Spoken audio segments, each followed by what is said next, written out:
So if you're dealing with mold illness, I really just want you to know that you're not alone. And it may feel that way. And I know that you probably had doctors tell you, oh, this is in your head. And you were feeling like, I'm going to give you something in your head. I don't feel good. And a lot of the confusion about this comes about, and why we don't see a lot of studies that are really definitive on this topic is because the reaction that a person can have can be wildly different from the next person. You can have two people in a moldy environment and one person will have no issues at all and the other person won't even be able to get out of bed or function like a human being. And a lot of the thing that we want to look at is that it's not like a person is just going to walk into a moldy house and fall onto the floor unable to get back up. That's usually not how it happens. If someone has already developed a real sensitivity to mold, they can walk into a moldy house and have symptoms right away. But for most people, they need to develop these sensitivities and the issues that come with these problems over time. I've talked to people when I was explaining issues that can come about from mold, and they're like, we've lived in lots of moldy houses and we're fine. You're on 12 medications. Your definition of fine might be a little bit different than mine. So in this video, I want to help you understand some surprising effects that mold exposure can have on the body. I want to help you understand some surprising mistakes that a lot of people make when they're trying to correct this, and some surprising reasons that you may not have seen results if you're putting effort into correcting this. This is going to ruffle some feathers.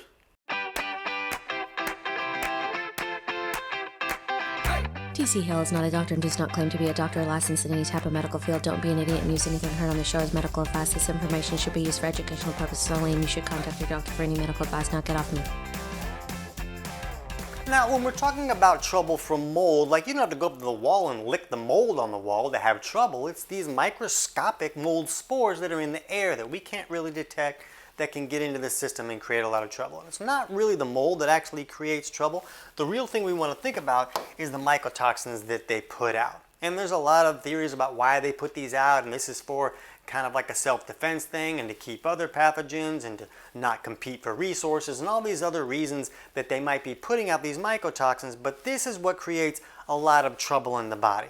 And a lot of the symptoms that people associate with mold illness are going to be like respiratory or sinus type symptoms. But you can also see a lot of digestive disturbances and even create some wonkiness with the immune system when you're dealing with some type of overload from mold. So we want to think about that there can just be environmental issues that a person could be dealing with, or a colonization of that mold that has kind of set up camp in their body somewhere and is creating a lot of trouble. So a person might just be creating symptoms from just being in a house that has mold, and if they were to get out of that house, then everything would be okay.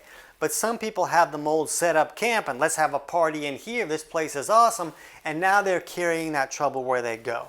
So they have the ability to colonize in the lungs or in the sinus cavity, also in the digestive tract, but you can also create a systemic issue like in the blood and throughout the system.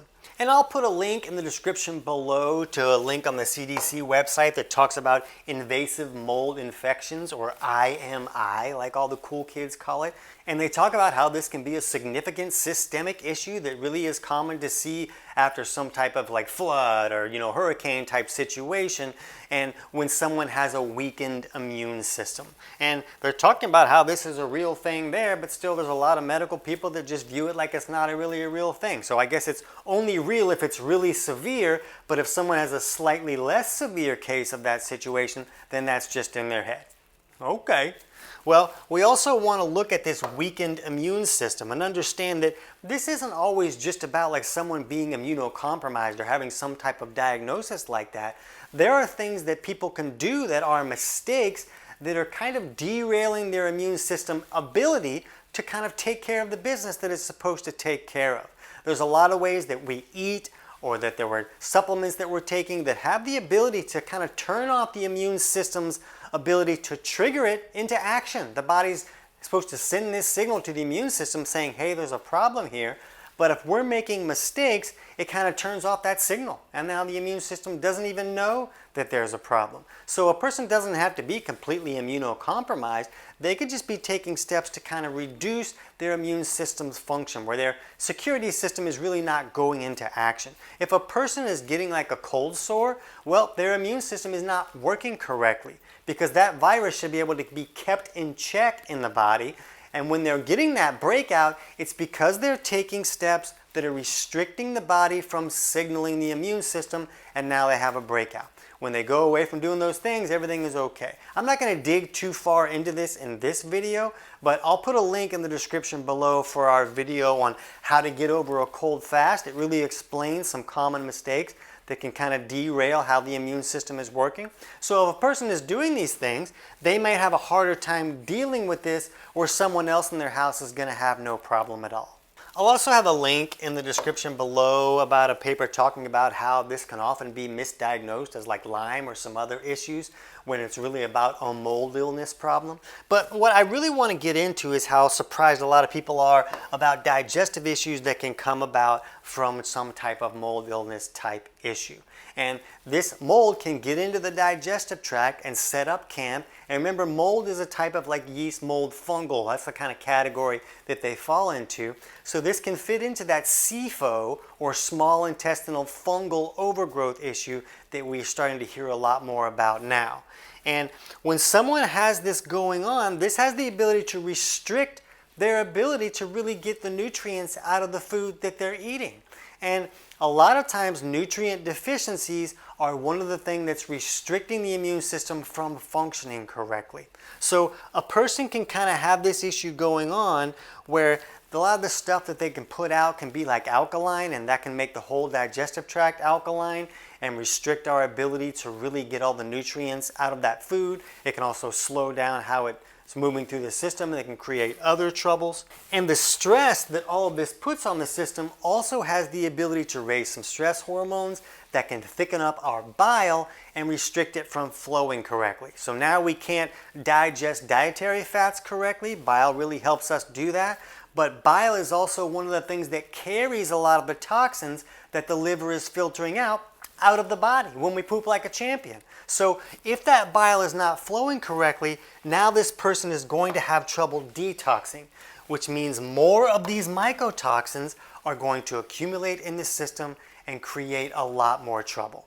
Another big issue with any type of yeast, mold, or fungal problem is that they seem to be the type of pathogens that have the ability to create more permeability in our intestinal lining. And that can create an issue called leaky gut that we hear a lot about. Like all the cool kids have leaky gut now. And this can be a real problem, because now if someone's not breaking down their food correctly and it's getting through that intestinal lining, now this food that has not been broken down into elemental nutrients is getting into the bloodstream. And the body's like, well, what is this? The body doesn't know what chicken is. The body's looking for like vitamins and minerals and amino acids and all these elemental nutrients that we should be breaking down our food to access, and those go through that lining. But if it becomes too permeable because some type of overgrowth is creating trouble to that lining and kind of punching holes in it, now these undigested food particles get into the bloodstream, and the body views that as an invader. Now they make antibodies to go to war against this peanut butter sandwich that's coming into the system. So this is a way that we create food sensitivities. And now a real problem that we've had these food sensitivities going on, we create these immune malfunctions. So now the immune system is going to war against the food that we're giving the body to try and nourish the body. So not only are we not getting all the nutrients out of our food now the immune system is being occupied by the food that we're giving it, instead of putting its attention towards the varmints that are creating all the trouble. So you can see how this can really create a snowball effect for some of these people, where now they have all of these issues magnifying against each other, creating all of these symptoms in the body that can be more than just like, oh, I'm sniffly or I'm coughing. It's not just a respiratory type symptom anymore. Now we have issues going on in the digestive tract. We're more bloated because of all of these toxins that are being put out by all these microorganisms.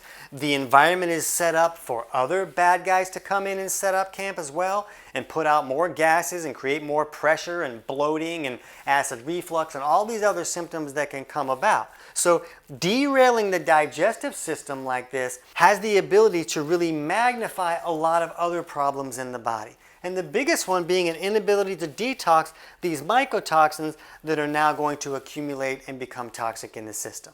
And the irony is, for a lot of people, these guys kind of got in the system because the digestive system was not working correctly. Maybe they weren't making enough stomach acid to fry all the bad guys in the food they were eating as they come in. So that can be an issue for some people. Now, I'm not going to get too far into fixing leaky gut and stuff like that in this video. I'll put a link in the description below for our video on 5 steps to improve leaky gut. But the biggest thing with this whole mold illness issue is that if somebody says, hey, here's my protocol for mold illness, just do this, it's usually not going to work out. If someone just has a little bit of issues, maybe they're more leaning towards this environmental problem where they just have some toxins coming in, they're creating irritation, then these easy protocols are going to have the ability to make them feel and function a whole lot better. But if somebody has a significant issue, you can see already the wide variety of things that can go wrong from this. So the real protocol to help each person is really going to vary from person to person. So I want to go over some of the more common steps and more of these protocols and give you some surprising insights that may be pros and cons to these steps so you can figure out what's going to work best for you. But real quick, I want to show you, it was over on our video for do we need fiber or not, that TrueNose says, my digestive symptoms improved when I tested my home for toxic mold, moved out, threw away all my belongings that carried mold spores and couldn't be cleaned, like bedding, wood, leather, thick clothes, papers, books, and detoxed the mold from my system. This was huge and life-altering to go through, but it worked. I was being exposed to mold and couldn't even smell it or see it. It was inside the walls from a roof leak. I used to get extremely reactive to fiber and had to quit fiber, but now I've detoxed, I can get some fiber again. So just something to consider for those who are suffering. It could be in your environment. By the way, my biliary dyskinesia improved also, which doc said was impossible. And we hear from people almost on a daily basis that improve gallbladder issues like that naturally, that somebody told them they were not able to improve. But you can see that when they were dealing with this situation, that they were thickening up their bile and removing their ability to detox correctly as well. And when they fixed it, they were able to improve that scenario as well. So the first thing that we want to look at, and probably the most important step, is to remove the insult. You have to get out of that house or get the mold out of that house. And I do hear about people that have to do severe issues like this, like move out of the house, get rid of all of your belongings because you're going to carry those mold spores with you, and then it's just going to be the same problem in a different location. I don't feel like everybody has to be that severe, but it does seem to be a situation like that for some folks. But the real ripoff is that you're going to see there's a lot of steps that a person can take when they're dealing with some type of mold illness type symptoms. But if you're still in the place where the mold is being exposed, you're not going to see any improvement. It's just not going to happen because you have to remove what's creating the problem in the first place. That's a really big deal. That's going to be a very impossible task for some people in the beginning, but when they can figure out how to make that happen, that's going to be what really allows them to start the process of healing. You really can't start until that exposure has stopped. So another thing to think about is that you can do some testing for mold. You can do a nasal swab, which really doesn't do a whole lot because when that mold is kind of colonized in the sinuses, it's way up in the sinuses. It's not in the nasal pathway. So that's not really going to tell you a whole lot. There's urine tests that a lot of people do, and it's probably the most popular because it's the easiest and probably one of the cheaper ways to go about it. But there seems to be some flaws with this.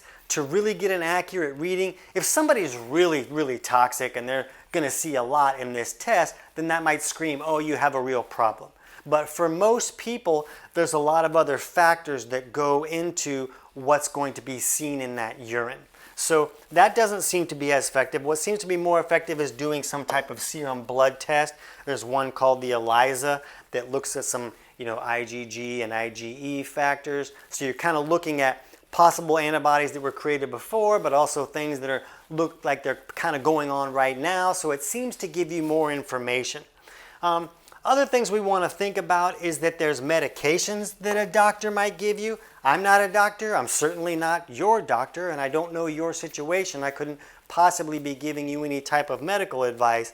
But one thing that I've heard from a lot of people is that fluconazole is one that seems to be prescribed a lot for this type of issue, and it has the ability to wipe out candida and a lot of yeast issues and some bacteria as well, but it doesn't seem to be as effective for multi-celled microorganisms. So a lot of different types of mold are multi-cell, so it doesn't seem like that's going to be effective, but there are some medications that are more effective for multi-cell type mold. So if your doctor wants you to use a medication, just be sure to ask the right question about what might be more effective than things that just kill single cells.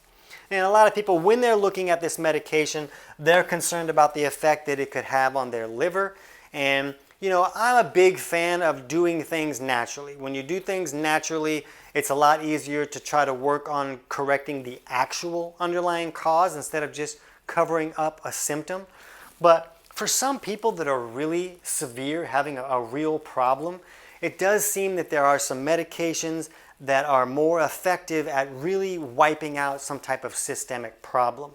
And if that's the case, you might have to balance out for yourself. Well, maybe this is going to put a burden on my liver, but I have to realize that I'm probably already getting an extreme burden on my liver just from the level of mycotoxins that are coming into the system that I don't seem to have the ability to expel correctly. So that can be a really big deal. And no matter what somebody's doing, I like to see them take steps to make sure that their bile is flowing correctly so that their body can detox. A lot of times if a person just can improve that, then they can start to feel better when the body can start to reduce this mycotoxin level the way that the body is designed to do. So I'll put a link in the description below for our video on 10 signs of poor bile flow. So you can check that out just to see, am I showing a lot of signs that my bile is not flowing?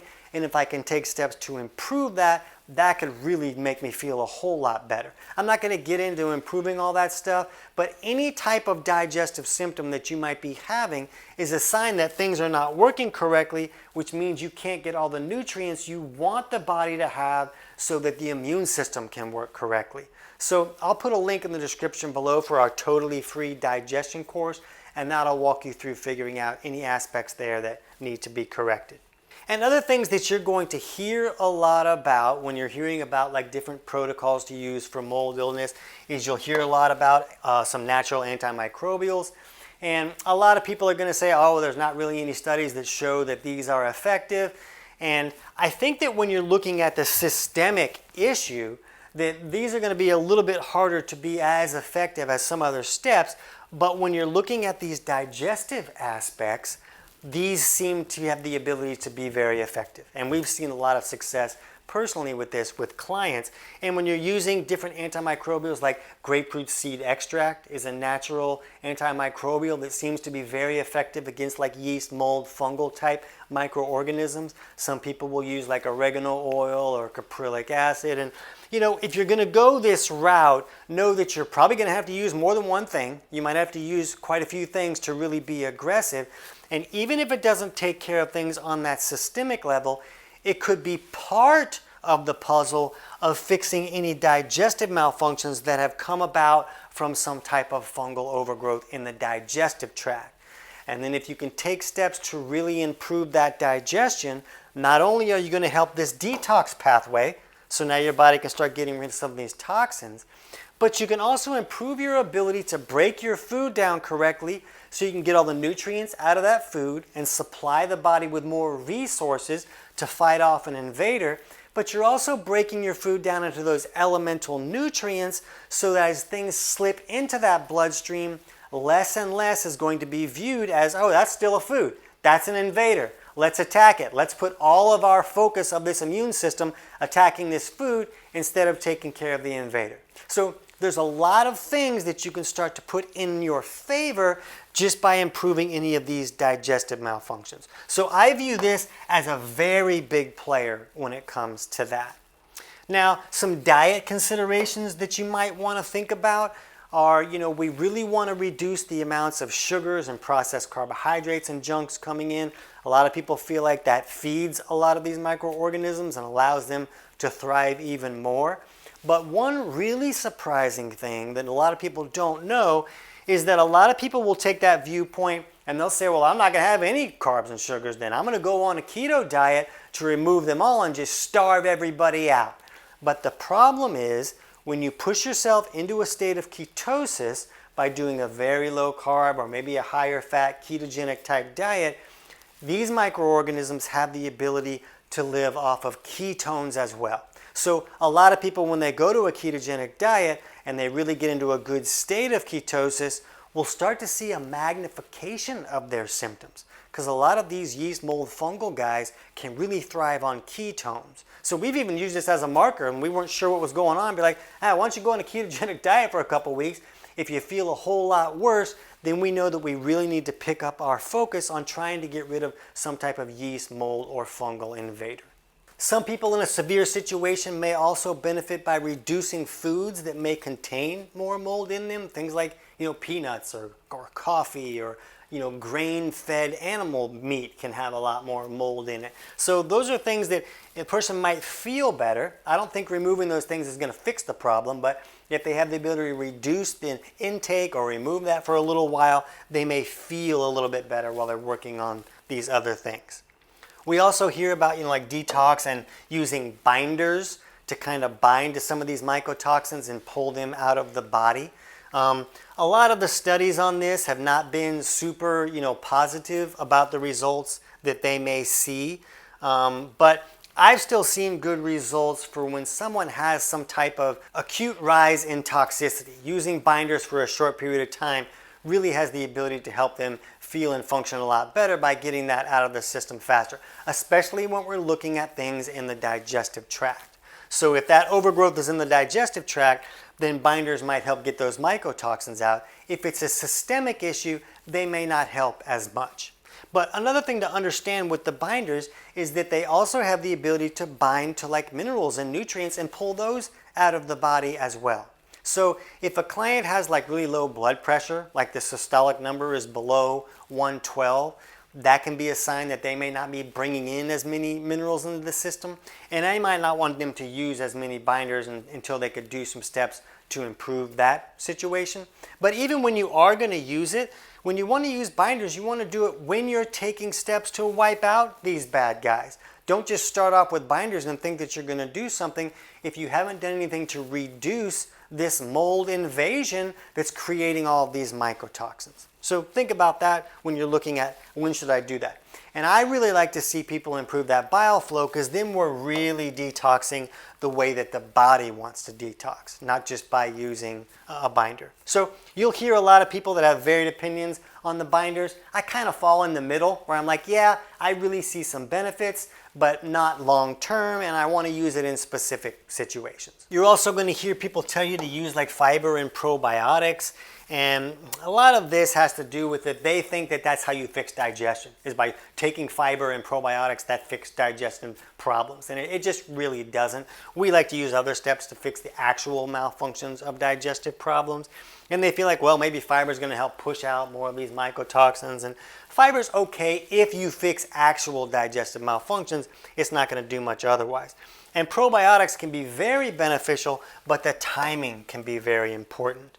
If you have a major overgrowth in the digestive tract and you just put probiotics in there, well, now you're just going to create this battle between all the good guys and the bad guys, and it has the ability to really magnify some of those symptoms. So we like to take things down a few notches with some of these antimicrobials before we would start to implement any probiotic steps. And one that can be really beneficial is Saccharomyces boulardii, which is a type of yeast strain. So now you're going to have them competing against these other forms of yeast, mold, fungal type guys, so they can kind of police the situation a little bit. So I like to at least include that when I'm going to start doing probiotics after I've taken steps to help a client improve any kind of mold illness issues.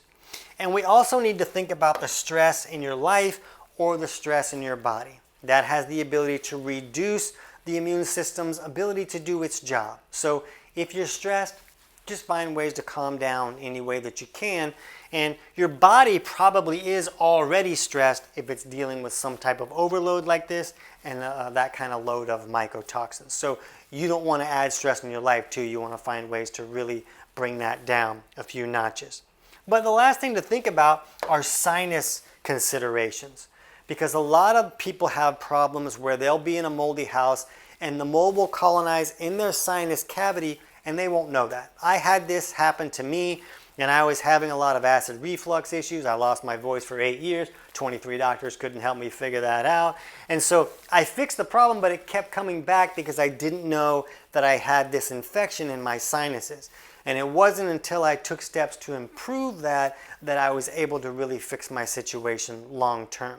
So a lot of people will have colonized issues in their sinuses, and they really have to take steps to improve that. I talk about some of the steps that I used. I'll put a link in the description below for our video on our sinus problems creating digestive issues for you. And we talk about some more advanced steps that I use in our advanced digestion course. I'll be sure to put the link to that in the description below too.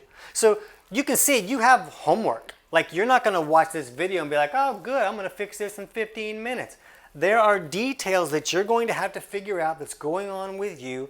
You're going to have to see what works best for you. And a lot of times it's just about creating some steps. But you really want to be able to take steps where you're like, oh wow, that particular symptom feels a little bit better. I did something. Now that motivates me to see what other steps that I can take. So the digestive issues are a great place to start there so that you can really give yourself a foundation to allow the body to at least function a little bit better while it's trying to fight off this invader. But because you really need your security system working to really get this improved, if your immune system is not working well, none of these steps are really going to fix the problem. All these steps are meant to just help your body fix the situation. But it needs to be able to be in a situation where it can function correctly. So to make sure that you're not making mistakes and turning off your body's ability to signal the immune system that there's a problem at all, you can jump over right now and check out our video on how to get over a cold fast to get more insights there. I can't wait to hear about your results.